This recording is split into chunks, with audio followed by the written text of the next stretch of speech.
just the act of pigeonholing people and making them into demographics rather than human beings is really evil.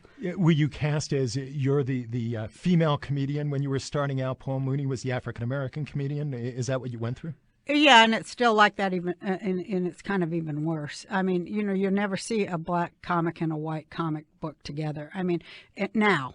We did in the old day, but we talk about that all the time. I mean, where it's going, what it's coming to. So we always think that, boy, it would be pretty radical if we had like all kinds of comics of different flavors in one venue. That would be pretty radical, because that's what's happened in our country. It follows like things that happen to stand-up comics that happens in our country too.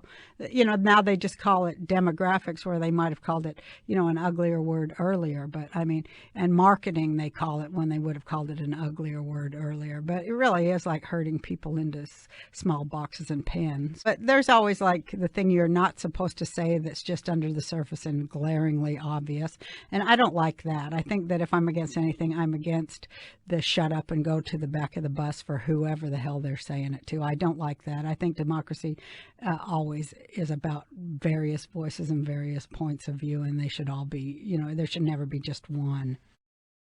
Obviously, I was on a groundbreaking and envelope-pushing show. That was what turned me on, what I like doing. And so that I would have to do it even more now. I mean, I kind of said it to people in a way that, to kind of scare them off, but they aren't scared off. So I don't know.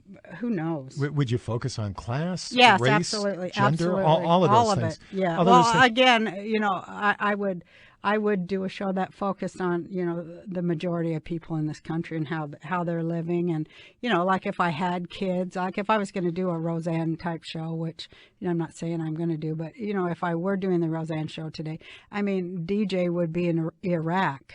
So, I mean, yeah, the reality of real life people, I would have to represent that. There would probably be some intermarriage in the family.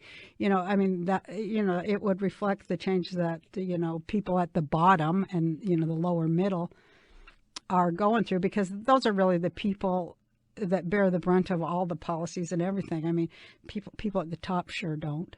One of the criticisms that you hear, Roseanne Barr, is obnoxious, in your face, yeah. That doesn't let down. Does that hurt you? No. I think it's true. I am obnoxious in people's face. Obnoxious is kind of like, that's subjective, but, because a lot of people don't see me as obnoxious, but I think powers that be do see me as obnoxious, and I love being obnoxious to them because they deserve to hear an obnoxious voice. And so I would love to continue being that obnoxious voice. But for people who are like me, it's more, I would use the word steadfast rather than obnoxious. But, those are all like terms about, that you use depending on which side of the equation you fall.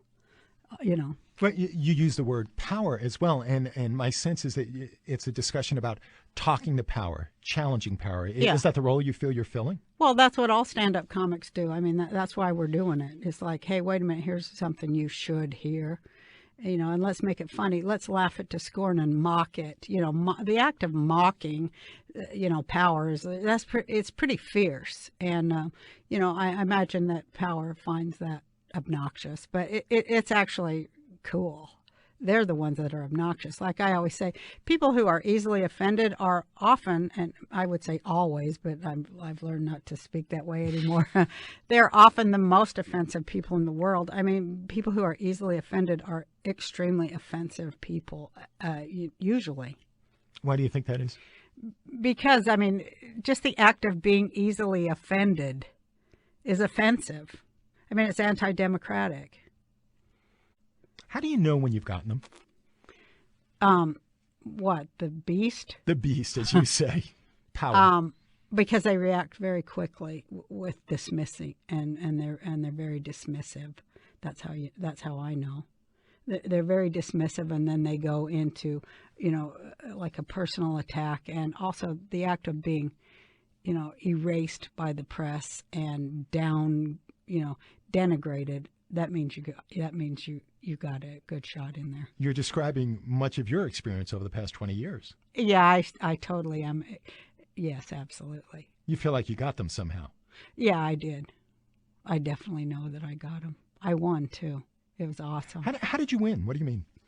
Well, I mean, there was always a fight on the show about content and the things that, an actress, as they referred to me, was allowed to say. But, I kind of, I said what I wanted to say, and I said it in the way I wanted to say it, in the time I wanted to say it, at the time I wanted to say it. And they did everything they could to prevent me from doing it, but they couldn't prevent me from doing it. The network did. Yeah, the network, the advertisers, I mean, everybody. Appreciated the program that she used to have on TV. Back when I was growing up, she had the only program that really showed a different part of America, of white America. I kind of got tired of seeing all the Brady Bunch type of movies or the rich type of shows with white America. And her show was really down to earth. And a lot of my friends, we really respected that show. Well, I want to say when you talk about white America, of course that is part of it, but we had a lot of African American people in our show too. In our that was another hard thing that I always fought about, and I don't think that I was able to win that fight as easily as other ones. But we had in the factory we worked in, we had a multiracial factory, and our circle of friends always was multiracial. As much as I could push that on the Roseanne show, but I'll tell you what, that proved to be the most difficult of everything that I ever tried to accomplish. The subject of race was totally taboo in network television. I mean, to even get it on at all, it was so hard. I'm surprised to hear that, because you're talking the late 1980s, 1990s. And again, this is going to sound naive, but I would assume as a culture we were beyond that point on network TV. No, it was getting really round up. Like, you could have shows about African American, you could have black shows, and you could have white shows, but the things that showed them being together, that was disappearing. And it was really hard. And I remember I went to the New York Times and, complained about it. I really tried really hard to show a multiracial face on my show of America. And it was really hard for me because I have white skin to do it. Dave, you mentioned before, and I politely disagree with you a bit, you said that you were surprised that Roseanne had trouble bridging the races as much on her show as she might have liked to. And I don't think that's a big surprise. I mean, it's 2008 today, and we don't have like black people on the late night shows. We don't have black people on the network news. I think the only black person who's ever hosted NBC, ABC, or CBS was Max Robinson, and that was a part of a revolving thing 10 years ago. Well, but, even more than that, I mean, I think that's terrible, and I like to see that change, and maybe it is changing, maybe it isn't. But to me, even a bigger issue is a multiracial thing. I mean, are we going to have two Americas based on color? I mean, aren't we supposed to be multiracial? Aren't we supposed to that's what I think it's about. Roseanne, why Vegas? Why Vegas? Why not LA? Why not tour the country? Well, I like being in one place. It's purely selfish in a lot of ways. But I would probably make more doing one-nighters. But, I've been here for 3 months, and there's a lot of reasons to it. Number one is that Las Vegas is the most racially divided city in America. Divided? Yeah. Racially divided city, yeah, as far as where neighborhoods go and the services that go to each of those neighborhoods. It's a very segregated city. It's been called the Mississippi of the West. Yeah. Certainly we had that label in the 50s and 60s. You say that carries through to today. Yeah, and I mean, I really want people to throw off all the, separate, all the separatism that divides us and keeps us, helpless, or whatever the word is, that keeps us from being as powerful as we should be if we were to join together. Those are my politics. So what do you point to back that up? Because you talk about the fact that you see Las Vegas as the most segregated, most racially divided city in the country. I don't say that. That's what statistics say. Can you point to some specifics in that? Is it housing patterns that you're looking at, income levels, the it's school housing, breakdown? It's all of it. It's all of it. It's even you know, there's a racial component to everything in this country. There really is.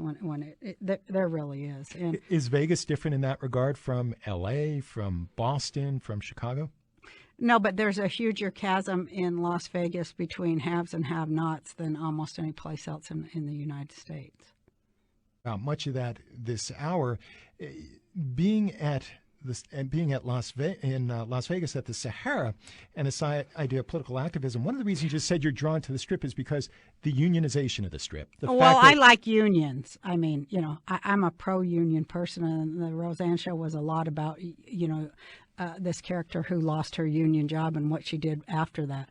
But, you know, that was a large part of what I tried to do on my show. But the Sahara is like one of the last union rooms in Las Vegas. And, you know, I thought, well, you got to put your money where your mouth is. If you're going to be a supporter of unions, then, you know, you're going to have to go work a union room. And, you know, it is a multiracial and multicultural audience that comes to see me. I keep my prices very medium. You know, I keep my prices medium because it's important to me to, those are my fans. I mean, those are the people who, are, you know, where I grew up, and those are my fans. So, you know, I try to live my, you know, ideals every day. I always try to not just talk.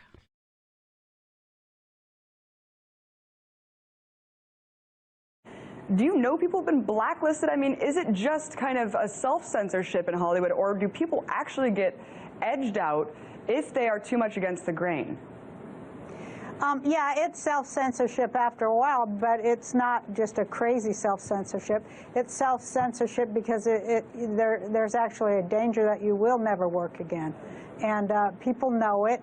Everybody has friends that it happened to, that maybe you said too much, or maybe you were too vocal on unpopular issues. And it's funny because it doesn't matter if 2 years later, I find this a lot, that 2 years later those unpopular issues become very mainstream. They still don't forgive the first person who does it. And that's kind of been my story there. When you're first, you're going to be vilified, despite the fact that 2 years later everybody's saying what you said. You're still going to be vilified because you dared. And like they say, the Chinese, the Chinese have a myth or a saying that says the nail that stands up is hammered down, and that's how it is here and everywhere in the world. Right. You know, you don't really want to put yourself at odds with people who decide your future and pay, for your work. But sometimes you have to. And I was very lucky that I had a successful show that made me a lot of money, and so that I can do that. And I feel that I owe that to the people I came from, to say those things that maybe they can't say because they're afraid they'll be fired, or they're afraid even that they'll be put in jail or whatever. I'm going to do it because why not? Well, that's why I love you, Roseanne, because you are an artist, you're a comedian, but you use your craft to also really express daring political statements that are too true. And like you just said, I mean, years later, all these things are validated. I mean, look at MSNBC 10 years after the Iraq War saying how we were all duped. I mean, they were part of the duping.